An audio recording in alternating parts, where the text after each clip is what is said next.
to make those decisions that need to be made that are necessary for this organization. So I'm totally indebted to our board for allowing me the last 4 months to really have that ability to make those types of decisions, but also to encourage me along the way, because the last few months have been somewhat challenging, juggling a few things, as I said.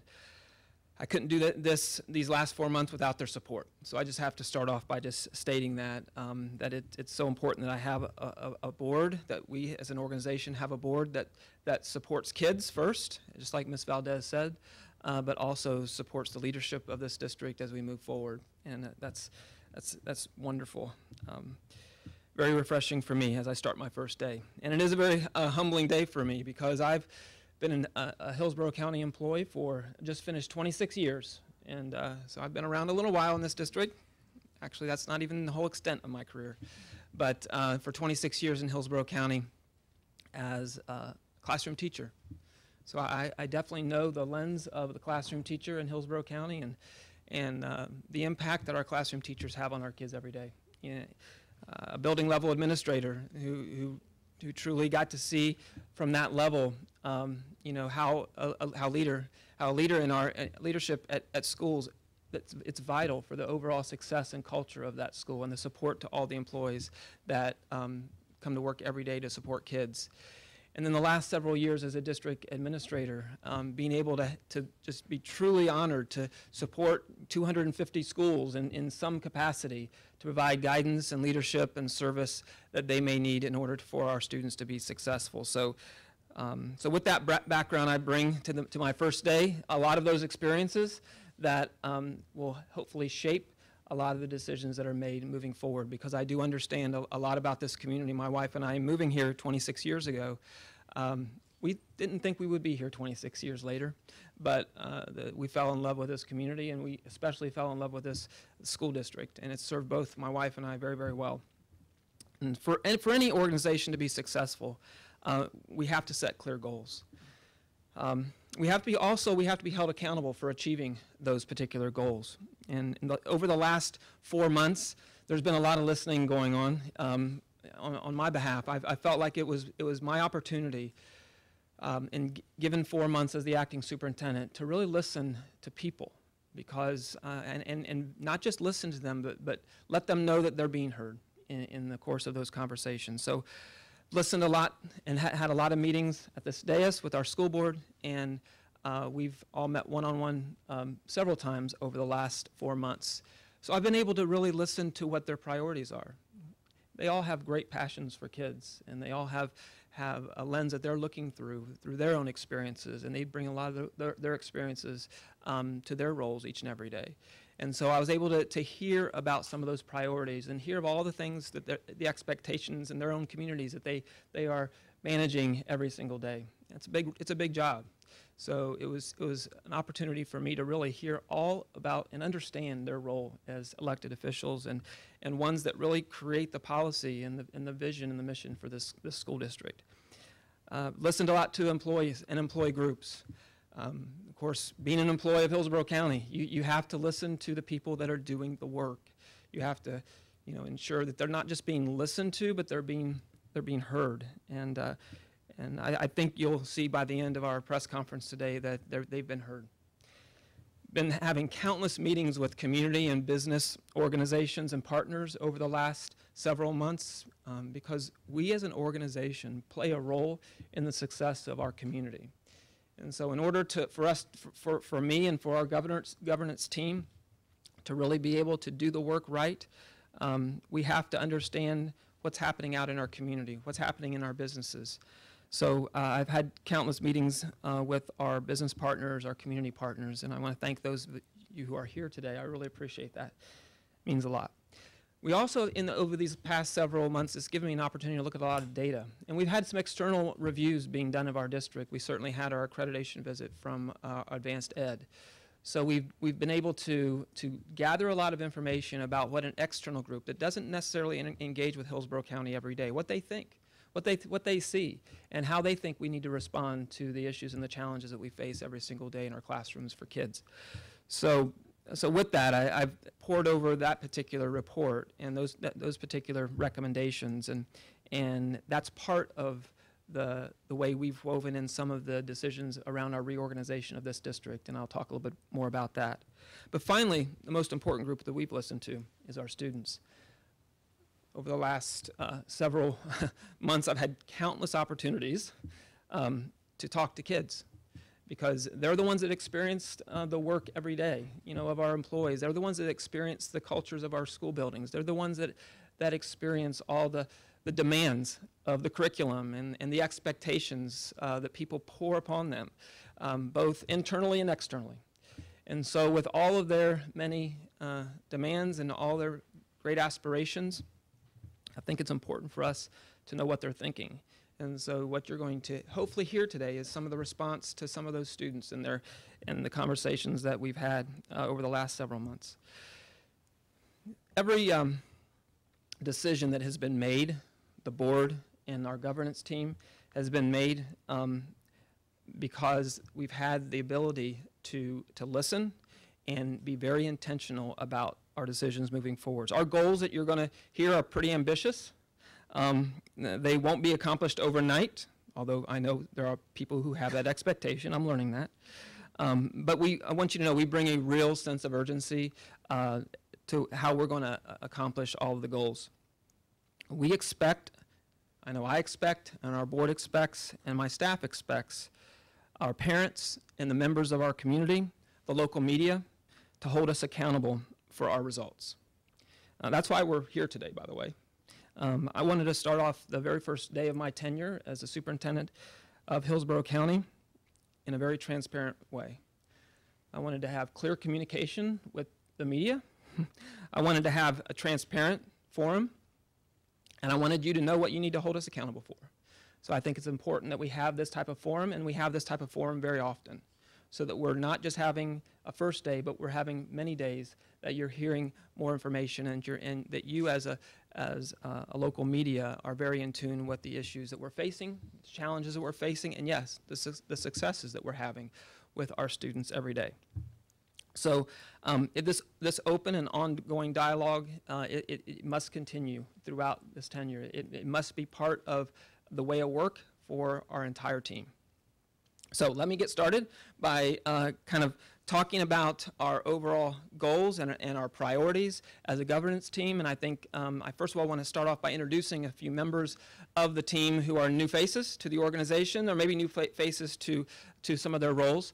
I'd like to just introduce, and you can wave his hand, I'd like to introduce our new Chief of Staff for Hillsborough County, Mr. Alberto Vasquez-Matos, and our new Deputy Superintendent for Hillsborough County, Mr. Van Ayers, back here.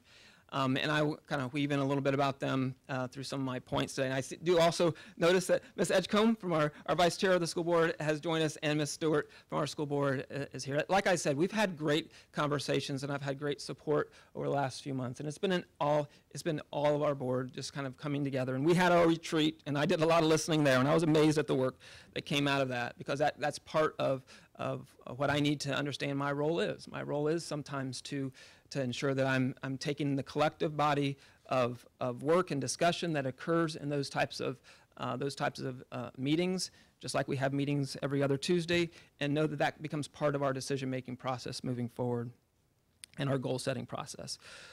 So what I've always liked to do as a leader is anytime you're going to achieve lofty goals, you have to really start with the end in mind. You have to know where you're wanting everyone to go. What is the destination for our students? What's the destination of the organization in order for us to truly know that we're doing all the things along the way to set students up for success? So our board has done a great job of establishing what that destination is for our students. And with their new vision, Preparing Students for Life, which is the new vision of this district, it really kind of says it all. In 4 words, it really says our role as an organization is just not singular. It's just not academic in nature. It's way more than that. Everyone here and everyone in the organization plays an important role in the vision for Hillsborough County Public Schools. And it's, like I said, it's not just about the academics. It's about overcoming barriers. It's about knowing how to collaborate and develop great relationships. That's the part that we have to ensure that we're embedding continually as we are in front of students each and every day. We're putting students first, of course, you know, right, they're right at the top of our organizational chart. For every student in Hillsborough County Public Schools that needs a mentor or needs an advocate, we want to make sure they have one. We don't want them to see any kind of barriers as too big of a barrier for them. And so if we can do that, if we can eliminate the barriers, if we can ensure that they can now get past some of those a little easier because of the relationships and the things that we've poured into them as adults or as organizations that partner with us to do that, then we know students are going to be prepared, not just academically, but they're going to be prepared when they leave us and they go on to that next thing in life and that next barrier comes. They're going to understand how to get past that, and they're not going to see that as a barrier that just stops them, stops their trajectory in their life. So preparing students for life is that destination. That's what so we have to visualize what that looks like. And so with that, let's kind of start moving backwards. In order for students to truly be prepared for life, we have to ensure that they are connected with our community. And that means they're connected within the workforce community, because we know that our students ultimately, and we have a pretty strong percentage of those students that ultimately will end up residing right here in Hillsborough County. And if we're doing our job in Hillsborough County Public Schools of preparing them for life, that means we're also preparing them for a workforce opportunity. Like I'd said earlier, we truly, as an organization, have to embrace the concept that we play a significant role in the success of this community. That means we play a significant role in the economics of this community. And so what we are establishing in Hillsborough County as one of our goals moving forward is to ensure that our students are not just prepared for graduation, but they're prepared for the day after graduation. And that day after graduation means we have to begin connecting them to the workforce opportunities prior to them walking across that stage. Part of the reorganization that you saw a few weeks ago, there's a new position in our district, the Workforce Connections Officer, Mr. Scott Brooks, who's not here today, but he's going to be taking the lead on making that, developing that connector between our schools and the workforce. I'm going to talk to you a little bit about how we're going to do that, because whenever I've gone out and talked to a lot of the business organizations, I've talked to the EDC, we've had several conversations, the chambers, I've met with a lot of the leaders of the chambers. Whenever I talk about this, they get this big smile on their face because they see that we in Hillsborough County are going to prioritize the Tampa Bay region and the workforce right here. Because we have this amazing opportunity, because we're such a destination spot for everyone else. We have to remember that we are already here. Our kids are already here. Their families are already here. Their friends are already here. And so 85 to 90% of our students are going to stay right here. So if they are approaching high school graduation and they already are aware of the employment opportunities that are out there post-college, if that's their route, if they go to post-secondary or technical college, they already know there's workforce opportunities right back here in Tampa Bay that they can come back and be in the sunshine and be with their families. That's where we want them to be. We want them to be around the people who care for them the most. And also, if perhaps those students that get connected, they can go right into the workforce. And we have opportunities right now through our career technical education programs where we have programs that already exist within our school district that start to connect students to the workforce already. I want to introduce Chef Miola from Steinbrenner High School, our culinary arts instructor here, kind of backing me up today, and our assistant director for career tech, Chris Jargo. Many of the restaurants that you attend, that you go in with your families in the Tampa Bay region, the students at Steinbrenner High School are serving your food or preparing it. And trust me, they're doing a good job. I've tasted it and I've tested it, and it's all good. But the opportunities that those students are already experiencing through Chef's class, and then the connection that they're already making to the workforce here in Tampa Bay. Now, some of those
to the workforce here in Tampa Bay. Now, some of those, we're going to ensure that our students are always going to be at the front of the line. So we're going to continue to prioritize our industry certifications. We have to think about how else our students, though, need to be competitive in this marketplace. We have to think about languages. You know, we have a very diverse community right here in Tampa, and sometimes, and as those businesses are dealing with a very diverse community, they have to ensure that they can have conversations and they can have interactions with every member, every customer that comes before them. So it's important that we think about the other types of skills that we want to ensure our students have a great foundation with, that are going to set them up to be more competitive, to be at the front of the line to get that job. So certainly in a diverse community like the Tampa Bay region, and the fact that it's a global workplace out there now. You know, you can literally be in your home and experiencing the global market because of technology and other means now. And in order to interact, you have to be able to maximize your customer base. And you can only maximize your customer base if your communication skills are there. So we have to strongly prioritize those types of skills as we prepare students for the workforce. We also have to make sure we create well-rounded citizens and employees. You know, that's part of the role that you're going to hear me talk about of our culture that we're creating in our schools every single day, is that the relationships that are being built with our students, they'll see an example of what that looks like in their life, of who poured into them to help them to be successful. And so they're going to be able to transcend those experiences that they had as a student, and they're going to be able to take those skills right into the workforce. So when they have to collaborate with other employees, when they have to work for somebody, that they know what that looks like and how to be successful in doing that. We have to ensure that we're also pouring in great character to our students. Character is something that can go one way or the other. The more models that students have with regard to great character, they will exhibit those traits. So we have to ensure that we're doing that every single day, and we have that opportunity. See, we as a organization have to seize not just the academic opportunities every day, but we have to seize the opportunities to make a difference in the overall life of our students. In doing all this and preparing students for the workforce, we're going to continue the support of rigor in our classrooms. Because we know the other thing that's ever changing out there in the workforce is the skill sets that students and the knowledge that students have to bring to the table every day. So you know, we've in Hillsborough County have had a strong emphasis on rigor in our classrooms and promoting that rigor through advanced coursework. And we're going to continue to provide those opportunities for students. We know also the other thing that provides for our students is that opportunity to already experience that college level and that post-secondary experience.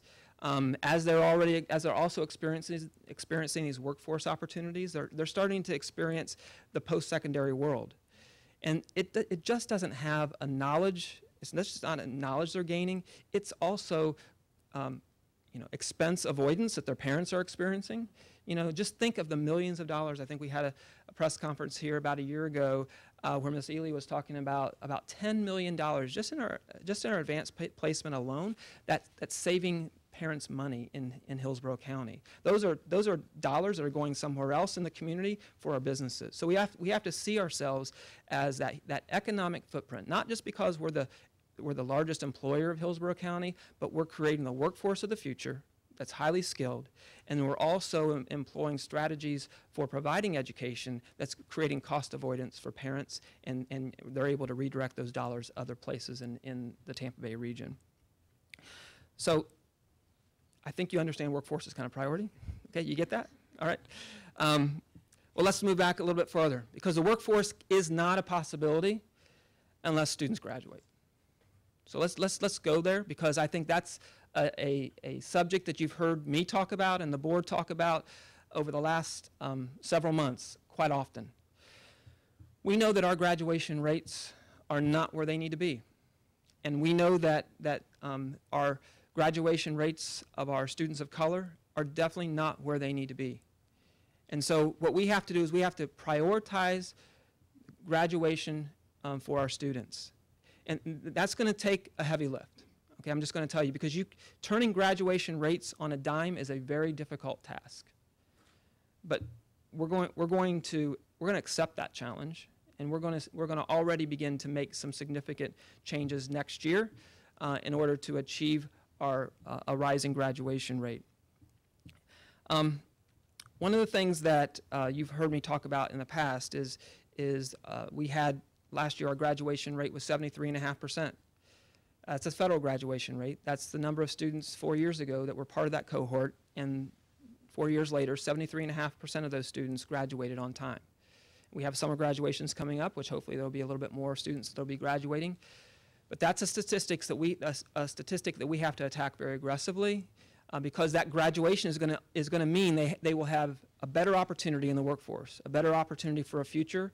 The doors of opportunity will expand for them as they have that standard diploma. Without that standard diploma, the doors of opportunity collapse, and only a few doors of opportunity exist for those students. So we have to maximize those doors of opportunity for our students. One of the things that we're going to begin tracking right away is our 9th grade on track to graduation. We know there are strategies that we can put in place for our seniors next year, and we will be doing everything we can to ensure that we maximize the number of students that are going to walk across the stage. But we have to start with that initial cohort of students that are entering high school. Our curriculum instruction team, along with our leadership team, will be working on a way of monitoring our 9th grade students and their grade point averages. Because if you remember the statistic, if any of you were at or heard some of the things I said in the April meeting at Robinson High School, if a student has less than a 2.0 grade point average at the conclusion of their 9th grade year, only 48% of those students graduated 2 years ago. Okay, that's a sobering statistic. That means we already have a data point that we can concentrate on. So grades are going to be an emphasis for us in 9th grade. They've got to be an emphasis, because if the students get off track, you just saw what the statistic could potentially be looming out there for them.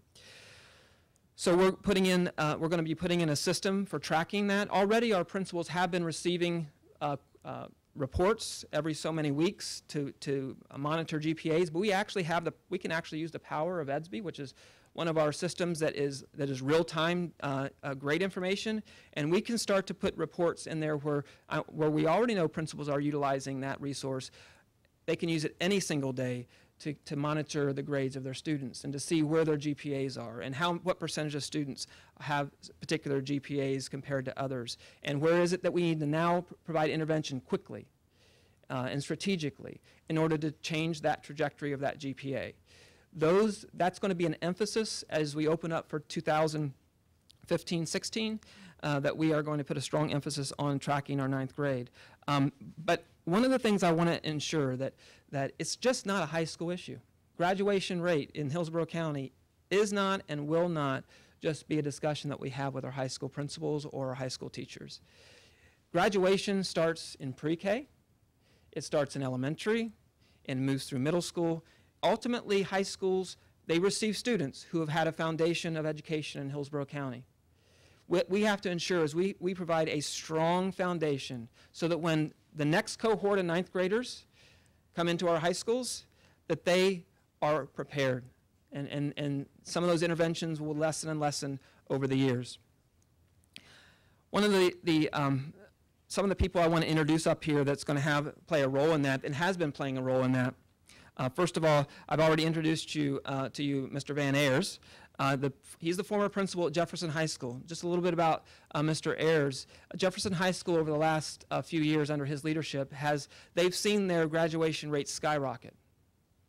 Some of the strategies that I just discussed, they employed to ensure that students' GPAs were being monitored, that coding was done correctly, that the interventions were done appropriately and strategically, so that students were able to graduate with standard diplomas.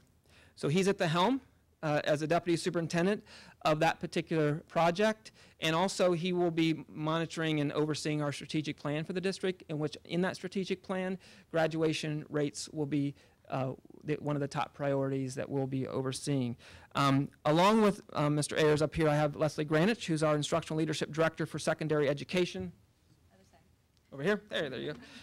Her, along with Mr. Ost, who is our Assistant Superintendent for Curriculum Instruction, they've been already working on that particular on track to graduation for our 9th grades, working on that system and how we'll be able to monitor that closely and then work with our school leaders, our guidance counselors, our teachers at our schools in order to have the right level of support so that they feel like they are getting what they need, the reports that they need, the information that they need to intervene immediately and provide the support that those students need. And then if we can get a high percentage of students to exit 9th grade on track to graduation, you will see in 3 more years after that a skyrocketing graduation rate in Hillsborough County. But it starts with this next cohort. And like I said, we're not going to dismiss our seniors or our juniors or our sophomores. We will have the same emphasis on those students, but we have to start with a cohort and make sure we follow them through the entire way. I also want to introduce Melissa Erickson, who's the Executive Director for the Alliance for Public Schools, who's right over here to my right. Melissa and her organization has worked directly with 4 of our schools, Jefferson High School being one of them, last year to provide really student-led solutions to increasing graduation rates at their high schools. And so I wanted to thank, publicly, I want to thank Melissa and her organization for what they've brought to the table, because a lot of times we may think we have all the solutions, but like I said, and I've learned over the last 4 months, talk to kids, they have the answers. Okay, they're the ones that are doing it every day, and so they'll be able to tell you the reasons why some students don't do something. And so here's what you need to do to help them. And so we need to listen to them. And Melissa, and with her efforts, have truly, it's been a huge help to those 4 schools. And that's going to be expanding next year, by the way. We're moving to more schools and more students' voices coming to the table on that. So that's what we've seen at those 4 schools will be expanded to provide more support in that particular area. So I think you think graduation rates is a pretty high priority, right? Absolutely. So let's move on back, because it really is all about what happens every day at our schools. So we can promote a skyrocketing graduation rate, and we can promote workforce connections where our kids will never leave Hillsborough County Public Schools without knowing the opportunities that exist right in the Tampa Bay region for them for employment, even after they come back from post-secondary. But it really starts with the daily interaction every day at our schools between the adults and our kids. And so what that looks like at our schools has got to be an emphasis as we move forward every day. And I'm not dismissing all the great work that our people do. I just want you to know what we have to institutionally, what we have to do across this entire district in order to know that every single student is being provided the right support, that every single student is being advocated for the right way at our schools every single day. So we have had a strong emphasis on school culture and organizational culture over the last 3 or 4 months. I think it's important that before we can ever impact a data point, that we have to have a strong foundation across the entire organization and across every single school in our district. Now, what does that strong foundation look like? It looks like this. It looks like when a student comes to school each and every day, that every adult is engaged with wanting them to be successful. That means from the bus driver that might pick them up in the morning and have the first point of contact with them every day, is already pouring into them, is already encouraging them, already letting them know that they think they're going to have a great day on this day. Or maybe they already see the students having a challenge at 6:30 in the morning, and they already start to care about them. They already start to let them know, I care about whatever you're going through. Let me hear what's happening. We have to have that intentional relationship with every single one of our employees and every single one of our students in this district. When students see that the adults around, not just one adult, but every single adult cares about their issues, we're going to have the strongest culture in this organization where students, they will not fail at anything. The success is the only option for them at that point, because they'll see adults in their life that absolutely show up every day because they know why they exist, because to support those students. One of the things about a strong school culture is you have to have engaged students. From our advanced ed report that came out a few months ago, that was one of the top improvement priorities of the advanced ed report. It said you have to engage students. They have to be engaged in things that they like to do, things that are fun to do, things that ultimately they see some sort of, maybe something in the future for them with what you're engaging them to do. So that's going to be a point of emphasis in our classrooms to allow teachers, to allow our workers to have that autonomy and that professional ability to bring to every single lesson those engaging elements, whether it's resources that they're bringing in, technology they're bringing in, or they're bringing in activities that the students are far more engaged with. And once again, I'm not saying that our teachers are not doing that. I'm just giving permissions here. That is what we have to do in order to have our students experience a great environment every day in the classroom. One of the things, and another thing we have to do is we have to ensure that students see an environment around them that have very clear and well understood procedures and routines. Now that sounds very basic, but you know a difference when you enter into any particular organization where there's chaos, and you enter into an organization that is very clear on the expectations. And so one of the things that we have been working very closely with all of our leaders in our district over the last few months is how to establish very clear procedures and routines. A few weeks ago, we had the opportunity to bring all of our principals and assistant principals together, what we called a Culture Institute, but it was really about how all of our schools are going to lay the foundation for having that great school culture where they have clear procedures and routines. They have great opportunities for kids for mentoring, for leadership, for conflict resolution, all the things that we know are necessary for kids to have, to be part of, so that they're engaged in their environment. I wanted to recognize Ms. McManus here behind me. She's our Executive Director for Leadership Development. She and her team led those 2 days of training for our principals and our assistant principals. They're now going back to their leadership teams and really going to be working with their staffs to develop all the right procedures and routines and all the elements necessary in order to have a great school culture so when students show up on day one, they experience that. They see a difference. They see adults around them that are absolutely engaged with developing relationships with them and doing the types of things that are going to set them up for success every day. In order for students to come back, of course, and be engaged, we have to have safe environments for our students. Now, trust me, I pray every morning that our buildings and our buses are protected from the elements outside. Because we know that there are things that occur around our campuses and in communities and on highways that we would never want to be part of our, impacting our kids' safety. But we know those things exist. So we have to ensure that we have all the right people in place to help protect. That means that all the adults have to be very engaged in safety. We certainly have to have the proper relationship with all of our law enforcement agencies in order for them to come to help us and support us in any kind of issues that we may need to have. We will never in this district give up safety as our top priority. Okay, that's got to be number one. We know our parents, when they put their child on the bus or they drop their child off at school or they let them walk to school, they're expecting that child to come home safely. And that's going to be, that is the expectation, that is the top expectation of our parents. So we have to, first of all, make sure that all of our environments, we never give up, whatever we're going to do in support of kids, that we never give up safety. I wanted to introduce Chief Newman up here. He is our Chief of Security and Emergency Management for our district. And he has a key relationship with all of our law enforcement agencies that will be able to help us and support us when we have those needs that might arise that are potentially not expected, but they happen in a large community like ours and on our campuses like that we have. But that's kind of the protection from the outside. What we have to do is be very clear internally inside our buildings what the expectation is for safety and what the expectation is for behavior and what the expectation is for supporting kids inside those walls. One of the things that we talked about in our Culture Institute with our principals and our assistant principals, and we've been talking about it a lot over the last several months, is all the issues that we need to do proactively in order to, first of all, ensure that students are set up for success and they see a culture that protects them, that adults that care for them, and that they're engaged within the school, so that we have to have very strong proactive practices in place.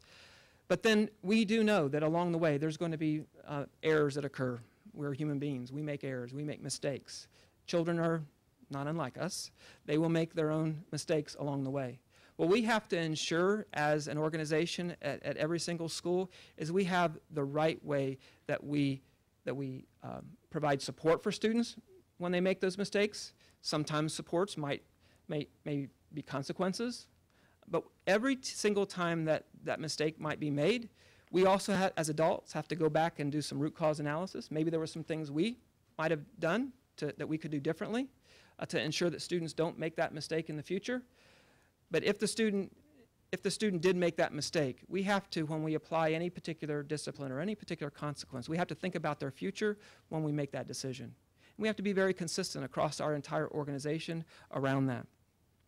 We have to have clear lines of responsibility, and this is something that Chief Newman and our area superintendents are working on right now, is very clear lines of responsibility, because although we may have law enforcement that's on our campuses, that there are clear lines on what their roles are.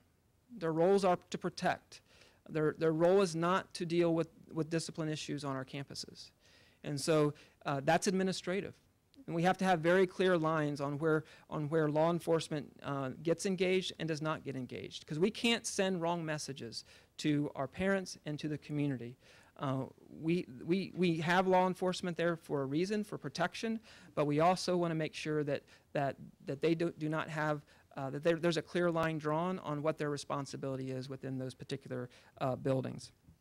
We also have to have, when a student does have a challenge and they may not be experiencing the success that we would want them to experience, and we don't want to derail them from their ultimate success of graduating and being part of that connected workforce community, we have to build in some very strong restorative practices into our buildings.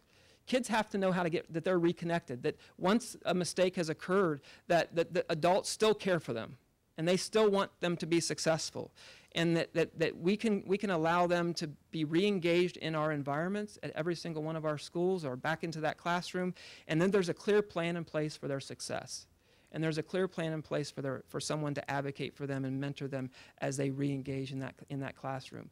We have to ensure that we have the proactive, we have the consistency, and that we have the restorative practices in place so that our environments are very clear. Our environments are very well understood by the community and by all the students and employees that engage within them. I wanted to recognize also another person that's here in the room, Ms. Saba Baptiste, who she was one of our co-chairs of our task force that over the last few years has been looking at this whole issue around discipline and the whole issue around incidents. And she's been a strong advocate in this particular arena. We recently had the task in April. I brought to the board some recommendations that came from the task force. Many of the recommendations are recommendations that really deal with that improving that level of consistency, ensuring that we're advocating the right way for our kids when we're dealing with perhaps a discipline issue. But also making students very well of their rights and their responsibilities in that process. So I wanted to thank Ms. Baptiste, who's here today, for being part of the leadership of that particular group. Those recommendations right now will play we will see changes. We will see some changes that will come out based off of some of those recommendations. Currently, we're getting some additional stakeholder input, especially the stakeholders that are going to be implementing perhaps some of the changes that we're going to be recommending. But we will see some changes moving forward so that it increases that consistency and it increases that advocacy for students. And then finally, our employees. None of this work that I've just talked about with you, setting students up for success, creating a great culture, increasing graduation rates, getting them connected to the workforce, putting rigor in the classroom, putting those engaging lessons in the classroom, having great relationships, setting them up for success cannot happen without our great employees doing the work. And so I want to thank our employees of Hillsborough County, because I know how much they care for the kids that they serve each and every day. Like I said earlier, everyone plays a role in the success of our students. Everyone plays a role in the vision for Hillsborough County Public Schools. And our employees have to recognize they play a role every day to impact the lives of our students. I want employees to know that they're valued, that they're cared for, that they're supported. I want our employees to hear that often in their buildings, from their leaders and from the people that support them. The work that our employees do, it's critical. Our employees deserve a sense of fulfillment every single day in the work that they do. I want to recognize some people here that do great work in supporting our employees and supporting our schools. I want to introduce Stephanie Baxter-Jenkins, our Executive Director over here. Thank you, Stephanie, for being here. She's the Executive Director of Hillsborough Classroom Teachers Association. And Jean Clements, our President of our Hillsborough Classroom Teachers Association, for being here. Bill Orr, of course, I don't know if Bill could be here today, but he, hey, Bill. Hey, Bill. He's our Executive Director for our Hillsborough Association for School Administrators. HSEF, they're in negotiations today. They couldn't be here, but I want to thank them for all that they do for Hillsborough County Public Schools. And then Robin DeVault, who's here as well. She is our new incoming president, County Council PTA president of Hillsborough County. And I wanted to thank Robin for being here today because I know our PTAs play a huge role in the success and coming along and advocating for our schools, advocating for our students. But the last message I want to leave for our employees is we have listened. We've been listening for the last few months, and I want you to know that you deserve a response. Our employees, when they experience certain things and they give their feedback, they deserve to be responded to. So I want to just talk to you just for a couple minutes, and then we'll close with any questions about how we're responding. First of all, I want employees to know that we value your time. One of the things that I heard over and over again, and I know board members have heard a lot of challenges over the last several years because of different issues. Maybe it's legislative, maybe it's things we've done internally, but there's a lot of complexities to our worlds for our employees right now. And so it is time that we hear that and we do something about that. And so one of the things that that I've asked all of staff to do is really look for ways that we can start to, I guess, declutter a little bit some of the things that have layered up over time so that teachers and employees see that their time is being valued. Because if we want teachers to truly create engaging, rigorous lessons, they need time to do that. They need space to do that. They need resources to do that. And if they're going to do that well, as a former teacher myself, I needed time.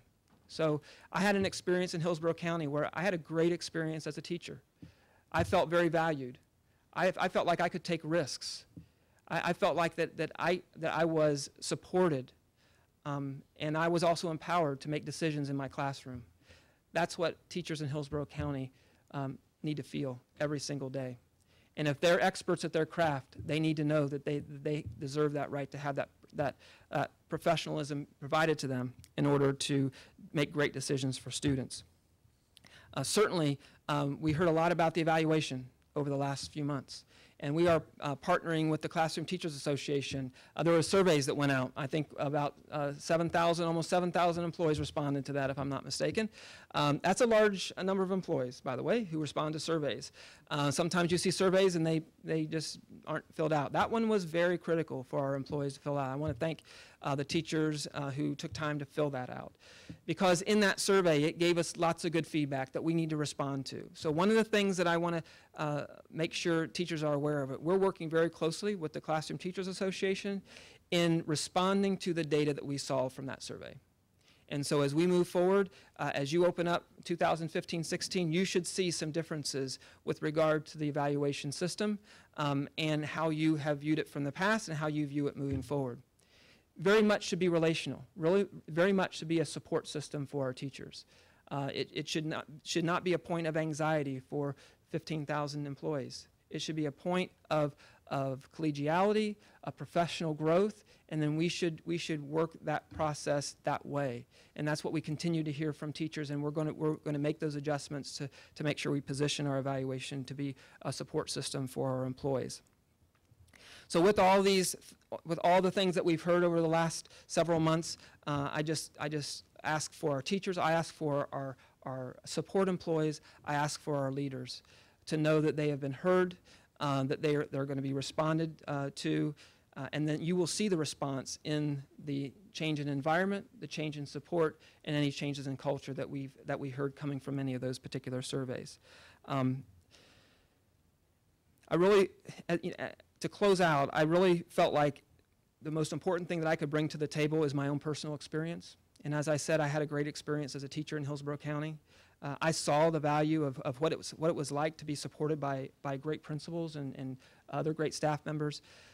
As a principal in this district, I saw the value of support employees and how they played a huge role in the success of my day and my students' day and my teachers' days every single day.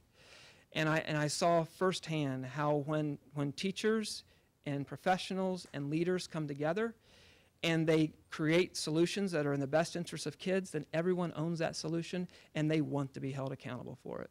So as we move forward, you're going to see that type of relationship being fostered and being developed so that the accountability really lies with the people who feel like they've had a say in the solution. And so I think that's a good place for me to stop right now. I know I've talked a little bit long, but it is my first day, so I have the microphone, just so you know.